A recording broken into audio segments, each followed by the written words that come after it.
Jesus, in the midst of the tempest, is sound asleep in the back of the boat. But they are fearful.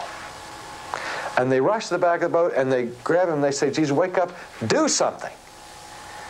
He says, what's the matter? What's the matter? And he sees the storm coming, so he walks over and he says, all right, peace, be still. And the sea stops its raging and the winds become calm. What's the response of the disciples when Jesus removes the clear and present threat of nature? Does it say they throw their sou'westers in the air and rejoice and say, oh, we knew you would do it? No. The text tells us that at that moment they became very much afraid.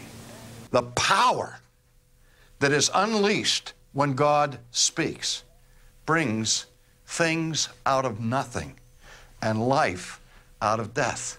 If there is one maverick molecule in the universe, one molecule running loose outside the scope of God's sovereign ordination, then, ladies and gentlemen, there is not the slightest confidence that you can have that any promise that God has ever made about the future will come to pass.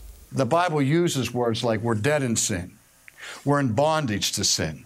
We are by nature the children of wrath. We do not want God in our thinking because He's holy and we're not.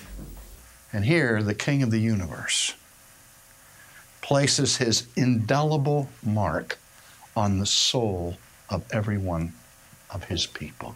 In every generation, the gospel must be published anew with the same boldness and the same clarity and the same urgency that came forth in the 16th century Reformation.